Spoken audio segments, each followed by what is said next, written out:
ഞാൻ മെഡിക്കൽ കോളേജിൽ പഠിക്കുന്ന സമയത്ത് അവിടെ സൈക്യാട്രി ഒപ്പിയിൽ ഒരു പെൺകുട്ടിയെ കൊണ്ടുവന്നു. ഒരു 20 വയസ്സുള്ള എഞ്ചിനീയറിംഗ് പഠിക്കുന്ന പെൺകുട്ടിയെ പേരൻസ് കൊണ്ടുവന്നു. എന്താണ് അവളുടെ പ്രശ്നം എന്ന് വെച്ച് കഴിഞ്ഞാൽ, ആൾ വീട്ടിലിരിക്കുമ്പോഴത്തേക്ക് പെട്ടെന്ന് അവിടെ ഇവിടെയൊക്കെ ആയിട്ട് ചിലന്തികളെ കാണാൻ തുടങ്ങി. ഈ ചിലന്തിയെ കണ്ടിട്ട് ഇവൾ നല്ല ഉച്ചത്തിൽ നിലവിളിക്കാൻ തുടങ്ങി. അപ്പോൾ വീട്ടുകാരൊക്കെ നോക്കുമ്പോഴത്തേക്ക് അവിടെ അങ്ങനത്തെ ഒരു ചിലന്തിയില്ല. അങ്ങനെ പല തവണയായപ്പോഴത്തേക്കാണ് ഇവൾ സൈക്യാട്രിയിലേക്ക് കൊണ്ടുവന്നത്. അങ്ങനെ ഞങ്ങൾ ഡീറ്റെയിൽ ആയിട്ട് ഹിസ്റ്ററിയൊക്കെ എടുത്തു. അപ്പോൾ എന്തോ സംഭവം എന്ന് വെച്ച് കഴിഞ്ഞാൽ, ഈ കുട്ടി മയക്കുമരുന്ന് ഉപയോഗിക്കുന്നുണ്ടായിരുന്നു. ഇതെങ്ങനെയാണ് ഉപയോഗിച്ച് തുടങ്ങിയതെന്നറിയോ? ആൾക്കൊരു തവണ എക്സാം വന്നപ്പോഴത്തേക്ക് നല്ല ടെൻഷനായി. ആ സമയത്തൊരു ഫ്രണ്ട് കൊടുത്തതാണ്, ഇത് കഴിച്ച് കഴിഞ്ഞാൽ ടെൻഷൻ കുറയും, ഉറക്കം വരില്ല എന്നൊക്കെ പറഞ്ഞിട്ട്. അപ്പോൾ ആൾ നോക്കിയപ്പോഴത്തേക്ക് ഇത് പലരും ഇത് ഉപയോഗിക്കുന്നുണ്ട്. അപ്പോൾ കുഴപ്പമില്ല, നോർമലാണല്ലോ. മാത്രമല്ല ഇത് ഒരു തവണയല്ലേ ഉപയോഗിക്കുന്നുള്ളൂ, ഇന്നത്തെ ഒരു എക്സാമിൻ്റെ ടെൻഷൻ മാറ്റാൻ വേണ്ടി മാത്രമല്ലേ. അങ്ങനെ അത് ഒരു തവണയായി, 2 തവണയായി, പല തവണയായി. അങ്ങനെ അത് ഇവളുടെ ബ്രെയിൻ എഫക്റ്റ് ചെയ്യും. അവളൊരു സീരിയസ് കെമിക്കൽ സൈക്കോസിസിലേക്ക് പോവുകയും അതിൻ്റെ ഫലമായി ഉണ്ടായ ഹാലുസിനേഷൻസാണ് ഇവൾ കണ്ട ചിലന്തി. ഇങ്ങനത്തെ ഒട്ടനവധി കഥകൾ നമ്മൾ കേട്ടിട്ടുണ്ടാവും അല്ലേ. ഇപ്പം ഓപ്പറേഷൻ തൂഫാനൊക്കെ കേരളത്തിൽ നടക്കുകയാണ്. അപ്പോൾ നമ്മൾ ഒന്ന് നോക്കുമ്പോഴത്തേക്ക് പത്രത്തിൽ അല്ലെങ്കിൽ മീഡിയയിലൊക്കെ നോക്കുമ്പോഴത്തേക്ക് എന്താ കാണുന്നത്? നല്ല വെൽ എഡ്യൂക്കേറ്റഡ് ആയിട്ടുള്ള, നല്ല എസ്റ്റാബ്ലിഷ്ഡായ ഫാമിലിയിലുള്ള, അധികം ഫിനാൻഷ്യൽ പ്രശ്നമൊന്നുമില്ലാത്ത നല്ല കുട്ടികളൊക്കെ ഒരുപാട് പേര് ഈ മയക്കുമരുന്ന് കൈവശം വെച്ചതിനും ഉപയോഗിച്ചതിനും അല്ലെങ്കിൽ അതൊക്കെ സെല്ല് ചെയ്യുന്ന ആൾക്കാരായിട്ടും ഈ കുട്ടികളൊക്കെ മാറുകയാണ്. എന്തുകൊണ്ടാണ് ഇങ്ങനെ സംഭവിക്കുന്നത്? ഞാൻ നോക്കിയിട്ട് ഇതിന് 2 റീസൺസാണുള്ളത്. ഒന്ന്, ഇത് നോർമലൈസ് ചെയ്യപ്പെട്ടു. കാരണം നേരത്തെ ആ പറഞ്ഞ കഥയിലെ കുട്ടി പറഞ്ഞതുപോലെ ഇതിപ്പോൾ ഒരു തവണത്തേക്കല്ലേ, എല്ലാവരും ഉപയോഗിക്കുന്നതല്ലേ എന്നുള്ള രീതിയിൽ നോർമലൈസ് ചെയ്യപ്പെട്ടു. 2, മീഡിയ ഇതിനെ ഓവർ ഹൈപ്പ് കൊടുത്തിട്ട് ഇത് കാളകൂട വിഷമാണ്, ഒരു തവണ കഴിച്ച് കഴിഞ്ഞാൽ തന്നെ ഇതിനെ അടിമയായി പോകുന്നൊക്കെ പറഞ്ഞതിൽ വലിയൊരു ഹൈപ്പ് കൊടുത്തു. ഇപ്പോൾ ഒരു കുട്ടി നോക്കുമ്പോഴത്തേക്ക് എൻ്റെ ചുറ്റുള്ള ആൾക്കാരൊക്കെ ഇത് ഉപയോഗിക്കുന്നുണ്ട്. ഇപ്പോൾ 2-3 തവണ ഉപയോഗിച്ചെന്ന് പറഞ്ഞിട്ട് പ്രശ്നമൊന്നും കാണുന്നില്ല. അപ്പോൾ വിചാരിക്കും, ഇത് നോർമലല്ലേ, ഈ മീഡിയ പറഞ്ഞ രീതിയിലുള്ള പ്രശ്നങ്ങളൊന്നും ഇല്ലല്ലോ എന്ന് വിചാരിച്ചിട്ട്. അപ്പോൾ ഇതിന് 2 നടുക്കാണ് യാഥാർത്ഥ്യം. അത് നമ്മൾ മനസ്സിലാക്കണം. അപ്പോൾ ഞാൻ എന്തിനാണ് ഈ വീഡിയോ ചെയ്യുന്നത് ചോദിച്ചു കഴിഞ്ഞാൽ, നമുക്കിന്നറിയാം കിലോ കണക്കിനാണ് നമുക്കിടയിൽ നിന്ന് മയക്കുമരുന്ന് പിടിക്കുന്നത്. അത്ര വ്യാപകമായിട്ട് മയക്കുമരുന്നുകൾ ഇവിടെ ഉണ്ട്. അപ്പം ഓരോരുത്തരും അറിയണം ഈ മയക്കുമരുന്നുകൾ എന്തൊക്കെയാണ്, അത് നമ്മുടെ ബ്രെയിൻ എങ്ങനെയാണ് അഫക്റ്റ് ചെയ്യുന്നത്, നമ്മുടെ ജീവിതത്തെ എങ്ങനെയാണ് തകർക്കുന്നത് എന്നുള്ള കാര്യങ്ങൾ ഓരോ മാതാപിതാക്കളും അറിയണം. നമ്മളെ കുട്ടികൾ ഇതൊക്കെ ഉപയോഗിക്കുന്നുണ്ടോ, അല്ലെങ്കിൽ നമ്മളെ കുട്ടിയുടെ ഫോട്ടോയും നാളെ മീഡിയയിൽ മയക്കുമരുന്ന് കൈവശം വെച്ചതിനോ അല്ലെങ്കിൽ വിറ്റതിനോ ഒക്കെ വരും. അപ്പം ഞാനിന്ന് ഈ വീഡിയോയിലൂടെ നമ്മുടെ ഇടയ്ക്ക് കോമണായി കാണപ്പെടുന്ന മയക്കുമരുന്നുകൾ എന്തൊക്കെയാണ്, അത് എങ്ങനെയാണ് നമ്മളെ ബ്രെയിൻ എഫക്റ്റ് ചെയ്യുന്നത്, അതിൻ്റെ പ്രശ്നങ്ങൾ എന്തൊക്കെയാണെന്നുള്ള കാര്യങ്ങൾ നോക്കുന്നത്. മാത്രമല്ല ഈ വീഡിയോയുടെ അവസാനം നമ്മുടെ കുട്ടികൾ മയക്കുമരുന്ന് ഉപയോഗിക്കുന്നുണ്ടോ എന്ന് എപ്പോൾ നമ്മൾ സംശയിക്കണം, അതിൻ്റെ ലക്ഷണങ്ങൾ എന്തൊക്കെയാണെന്ന കാര്യം പറയുന്നുണ്ട്. അതുകൊണ്ട് വീഡിയോ സ്കിപ്പ് ചെയ്യാതെ അവസാനം വരെ കാണുക. ആദ്യം നമുക്ക് MDMA തുടങ്ങാം അല്ലേ. ഇന്ന് ഏറ്റവും കൂടുതൽ പിടിക്കപ്പെടുന്നത് അല്ലെങ്കിൽ ഏറ്റവും കൂടുതൽ ഡിസ്കസ് ചെയ്യുന്ന ഒരു പേരാണ് MDMA അല്ലേ. MDMA എക്സ്റ്റസി, മോളി എന്ന പേരിലേക്ക് അറിയപ്പെടുന്നുണ്ട്, അല്ലെങ്കിൽ ഇതിനെ പാർട്ടി ഡ്രഗ് എന്നും വിളിക്കാറുണ്ട്. ഇതിൻ്റെ ഹിസ്റ്ററി എന്താണെന്ന് വെച്ച് കഴിഞ്ഞാൽ 1912 രക്തം കട്ടപിടിക്കാതിരിക്കാനുള്ള ഒരു മരുന്ന് വികസിപ്പിക്കുന്നതിനിടയ്ക്കാണ് ഈ ഒരു മെഡിസിൻ കണ്ടുപിടിച്ചത്. പിന്നീടാണ് മനസ്സിലായത് ഇതൊരു ബ്രെയിൻ സ്റ്റിമുലൻ്റ് ആണ്. ഇത് ഉപയോഗിച്ച് കഴിഞ്ഞാൽ 4 മുതൽ 6 മണിക്കൂർ വരെ ഇവർക്കൊരു സെമി സൂപ്പർമാൻ ഫീൽ കിട്ടും. ഒരു പ്രത്യേക എനർജി ആയിരിക്കും, എല്ലാവരോടും ഒരു കൃത്യമായിട്ടൊരു അടുപ്പവും സ്നേഹമൊക്കെ ഉണ്ടാവുകയും ചെയ്യും. ഇത് കൂടുതലായിട്ടും ഗുളിക രൂപത്തിലോ അല്ലെങ്കിൽ പിൽസായിട്ടൊക്കെയാണ് ഉപയോഗിക്കുന്നത്. ഇനി എന്താണ് ഇത് ബ്രെയിനിൽ ചെയ്യുന്നതെന്ന് വെച്ച് കഴിഞ്ഞാൽ, നമ്മുടെ ബ്രെയിനിൽ നമുക്ക് സന്തോഷവും സമാധാനമൊക്കെ തരുന്നൊരു ഹാപ്പി ഹോർമോൺ ഉണ്ട്, നിങ്ങൾക്കറിയാം, സെറോട്ടോണിൻ. ഈ സെറോട്ടോണിൻ്റെ അളവ് ഭയങ്കരമായിട്ട് കൂട്ടുകയാണ് ചെയ്യുന്നത്. അപ്പോൾ അവർക്ക് ഭയങ്കര സന്തോഷവും സമാധാനമൊക്കെ ഉണ്ടാവും. പക്ഷേ എന്താ പ്രശ്നം പറ്റുകയെന്ന് വെച്ച് കഴിഞ്ഞാൽ, ഈ ഒരു ഇത്രയും എമൗണ്ട് സെറോട്ടോണിൻ ഉണ്ടാക്കിയിട്ട് അത് പെട്ടെന്നില്ലാതെ വരുമ്പോഴത്തേക്ക് ഒരു ഭയങ്കരമായിട്ട് ഡിപ്രസ്ഡ് ആയി പോകും. അങ്ങനെ ഒരു ഫേമസ് ആയിട്ടുള്ളൊരു പ്രയോഗം തന്നെയുണ്ട്, സൂയിസൈഡ് ട്യൂസ്ഡേ എന്ന് പറഞ്ഞിട്ട്. അതായത് ഇവർ വെള്ളിയാഴ്ചയും അല്ലെങ്കിൽ ശനിയാഴ്ചയൊക്കെ ഇത് ഉപയോഗിച്ചു, നല്ല സന്തോഷമൊക്കെ ആയി, പിന്നെ അത് കിട്ടാതെ വരുമ്പോഴത്തേക്ക് അവർക്ക് ഭയങ്കരമായിട്ട് ഡിപ്രഷനിലേക്കോ അല്ലെങ്കിൽ സൂയിസൈഡൽ ടെൻഡൻസിയൊക്കെ ഉണ്ടാവാം. അതുകൊണ്ട് തന്നെ ഈ ട്യൂസ്ഡേയ്സിൽ പലപ്പോഴും ഈ മയക്കുമരുന്ന് ഉപയോഗിച്ച ആൾക്കാർക്ക് സൂയിസൈഡൽ ടെൻഡൻസി കൂടുതലാണെന്നുള്ള രീതിയിൽ സൂയിസൈഡ് ട്യൂസ്ഡേ എന്ന് പറഞ്ഞിട്ട് ഒരു പ്രയോഗം തന്നെയുണ്ട്. ഈ MDMA നമ്മുടെ ബ്രെയിനെ മാത്രമല്ല ബാധിക്കുന്നത്, നമ്മൾ ഹൃദയത്തെ ബാധിക്കാം. ഹൃദയത്തെ പല രീതിയിൽ ബാധിക്കാം. ഒന്ന്, ഹൃദയത്തിൻ്റെ മിടിപ്പ് കൂട്ടാം. മിടിപ്പ് കൂട്ടി ചിലപ്പോൾ അത് അരിത്മിയയിലേക്കോ അല്ലെങ്കിൽ ഡെത്തിലേക്കൊക്കെ പോകാം. ഇനി എന്തെങ്കിലും ഒരു അണ്ടർലൈൻ ഹാർട്ട് ഡിസീസ് ഉള്ള ആൾക്കാരിലാണെങ്കിൽ ഈ ഡെത്തിനുള്ള ചാൻസ് വളരെ കൂടുതലാണ്.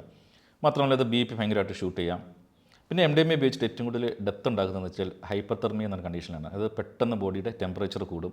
അങ്ങനെയാണ് പലപ്പോഴും ഡെത്ത് സംഭവിക്കുന്നത്. അപ്പോൾ ഇതൊക്കെയാണ് MDMA ഉപയോഗിച്ചുണ്ടാകുന്ന ബ്രെയിനിലെ പ്രശ്നങ്ങളും ബോഡിയിലെ പ്രശ്നങ്ങളും. വളരെ ഡേഞ്ചർ ആയിട്ടുള്ളൊരു ഡ്രഗാണത്. ഇനി അടുത്ത ഒന്നാണ് മെത്ത് അല്ലെങ്കിൽ ഫേക്ക് MDMA. ഇത് മെത്താംഫിറ്റമിൻ എന്ന് പറയുന്നൊരു കെമിക്കലാണ്. ഇതിന് നമ്മൾ കല്ലെന്നോ ക്രിസ്റ്റലെന്നോ ഗ്ലാസ് എന്നോ ഐസെന്നോ അങ്ങനെ പല പേരിലും ഇത് അറിയപ്പെടുന്നുണ്ട്. ഇതൊരു ക്രിസ്റ്റൽ രൂപത്തിലാണ് വരുന്നത്. പലരും വിചാരിക്കുന്നത് ഈ MDMAയും മെത്തും ഒന്നാണെന്നൊക്കെയാണ്. പക്ഷേ രണ്ടാണ്. മാത്രമല്ല ഈ മെത്ത് എന്ന് പറഞ്ഞു കഴിഞ്ഞാൽ ഭയങ്കര ഡേഞ്ചറസ് ആണ് MDMA കാട്ടി. MDMAയും ഡേഞ്ചറസ് ആണ്, അതിൻ്റെ വളരെയധികം മടങ്ങ് ഡേഞ്ചറസ് ആണ് ഈ മെത്ത് എന്ന് പറയുന്ന സാധനം. നിർഭാഗ്യവശാൽ നമ്മുടെ കുട്ടികൾ ഇന്ന് MDMA എന്ന് പറഞ്ഞ് ഉപയോഗിക്കുന്ന സാധനം ഈ മെത്താണ്. കാരണം ഇത് വിലക്കുറവാണ്, എളുപ്പം ഉണ്ടാക്കിയെടുക്കാം. അതുകൊണ്ട് തന്നെ MDMA എന്ന് പറഞ്ഞാൽ പലപ്പോഴും കുട്ടികൾ ഉപയോഗിക്കുന്ന സാധനം ഈ ഒരു മെത്താണ്. ഇനി ഈ മെത്ത് എന്താണ് നമ്മൾ ബ്രെയിനിൽ ചെയ്യുന്നതെന്ന് വെച്ച് കഴിഞ്ഞാൽ, നമ്മൾ നേരത്തെ കണ്ടു നമ്മുടെ സെറോട്ടോണിനെ കൂട്ടുകയാണ് MDMA ചെയ്യുന്നത്.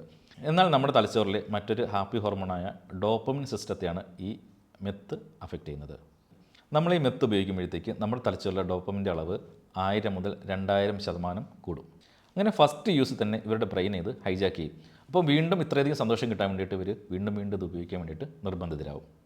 കാരണം പിന്നെ അവർ സന്തോഷം കണ്ടെത്തണമെങ്കിൽ ഈ മെത്ത് ഉപയോഗിക്കാതെ വേറെ വഴിയില്ല.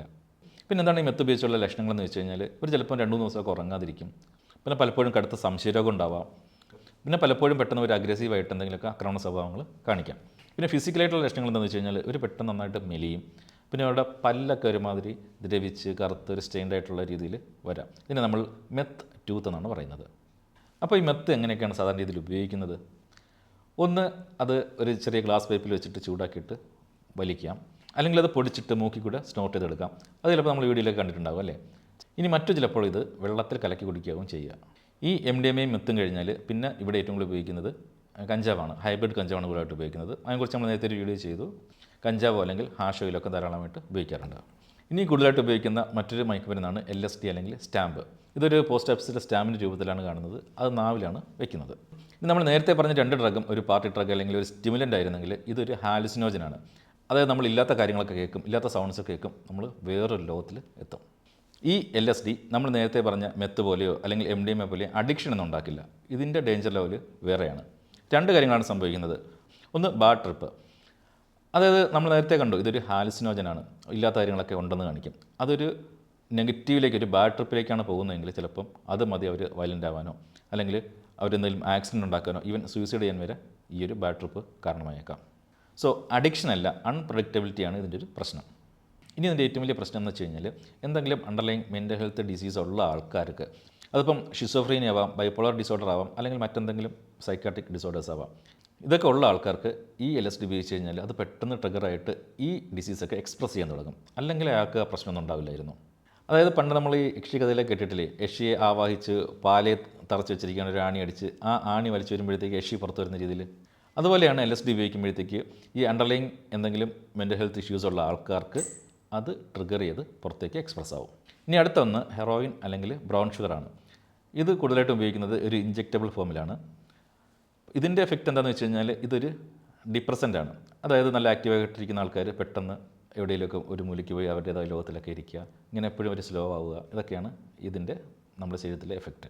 ഇതൊരു ഡിപ്രസൻ്റ് ആയതുകൊണ്ട് തന്നെ ഇത് പലപ്പോഴും നമ്മൾ റെസ്പിറേറ്ററി ഡിപ്രഷനിലേക്ക് പോകും. അതായത് നമ്മൾ ശ്വാസം പതുക്കെ മന്ദഗതിയിലാവും. അങ്ങനെയാണ് അതിൻ്റെ ഡേഞ്ചർ. പിന്നെ ഇത് ഇഞ്ചെക്റ്റബിൾ ഫോം ആയതുകൊണ്ട് തന്നെ ഇത് ഹെപ്പറ്റൈറ്റിസ്, HIV ഇതൊക്കെ പകരാനും കാരണമാകും.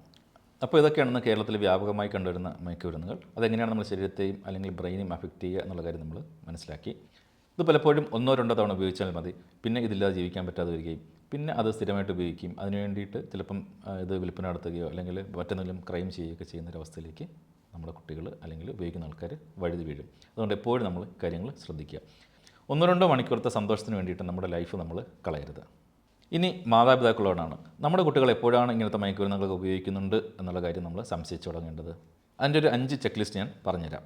ഒന്ന്, സ്വഭാവത്തിൽ പെട്ടെന്ന് വരുന്നൊരു മാറ്റം. അതായത് പൊതുവേ ശാന്ത സ്വഭാവക്കാരനായ ഇവൻ പെട്ടെന്ന് അക്രമകാരിയാവും, അല്ലെങ്കിൽ എന്തെങ്കിലുമൊക്കെ കടുത്ത ദേഷ്യം പ്രകടിപ്പിക്കുന്ന സാധനങ്ങളൊക്കെ എറിഞ്ഞുടക്കുക, അങ്ങനത്തെ കാര്യങ്ങൾ. അല്ലെങ്കിൽ മുറിയിൽ അടച്ചിരിക്കുക, അല്ലെങ്കിൽ പെട്ടെന്ന് ഇവൻ ഡിപ്രഷനിലേക്ക് പോവുക, ഇതൊക്കെ നമ്മൾ ശ്രദ്ധിക്കണം.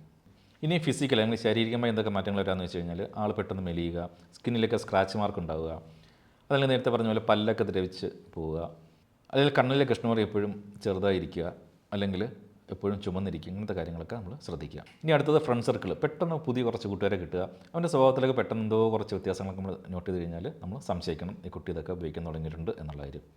പിന്നെന്ന് വെച്ചാൽ എപ്പോഴും നമ്മളവരുടെ ബാഗൊക്കെ ഒന്ന് ശ്രദ്ധിക്കുക.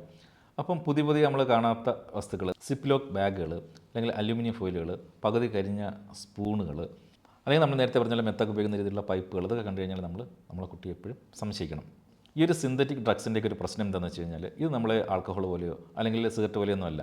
ഇത് 1-2 തവണ ഉപയോഗിച്ച് കഴിഞ്ഞാൽ തന്നെ ഇതിന് അടിമയാകുകയും അല്ലെങ്കിൽ സീരിയസ് ആയിട്ടുള്ള പ്രശ്നം ഉണ്ടാവുകയും ചെയ്യും. അതുകൊണ്ട് ഇങ്ങനെയൊക്കെ സംശയം തോന്നിക്കഴിഞ്ഞാൽ ശാന്തമായിട്ട് അവനോട് സംസാരിക്കുക, അവന് എത്രയും പെട്ടെന്നൊരു വൈദ്യസഹായം എത്തിച്ചു കൊടുക്കുക എന്നാണ് നമ്മൾ ചെയ്യേണ്ടത്. അല്ല നമ്മൾ ഉപദേശിച്ച് നന്നാക്കാം അല്ലെങ്കിൽ ശരിയായിക്കോളും എന്നൊന്ന് വിചാരിച്ച് വിടാതിരിക്കുക. അത് ഒരു മെഡിക്കൽ എമർജൻസി തന്നെയാണ്, അതിനൊരു വൈദ്യസഹായമാണ് അത്യാവശ്യം. അപ്പോൾ ഈ ഓപ്പറേഷൻ തൂഫാൻ എന്ന് പറഞ്ഞാൽ അത് ഗവൺമെൻറ്റിൻ്റെയോ അല്ലെങ്കിൽ പോലീസിൻ്റെയോ മാത്രം ഉത്തരവാദിത്തമല്ല, നമ്മൾ ഓരോരുത്തരുടെയും ഉത്തരവാദിത്തമാണ്. അതുകൊണ്ട് ഈ വീഡിയോ നിങ്ങൾ മാക്സിമം ഷെയർ ചെയ്ത് എല്ലാവരിലേക്കും എത്തിക്കുക. ഇനി മേൽ പറഞ്ഞ ലക്ഷണങ്ങളെ കണ്ടു കഴിഞ്ഞാൽ ആ കുട്ടിക്ക് എത്രയും പെട്ടെന്നൊരു വൈദ്യസഹായം ഉറപ്പുവരുത്തുക. അപ്പോൾ ഈ വീഡിയോ നിങ്ങൾക്ക് ഇഷ്ടമായെങ്കിൽ നിങ്ങൾ ലൈക്ക് ചെയ്യുക. അപ്പോൾ അടുത്ത ആഴ്ച നല്ലൊരു ഹെൽത്തി വീഡിയോയുമായിട്ട് വീണ്ടും കാണാം.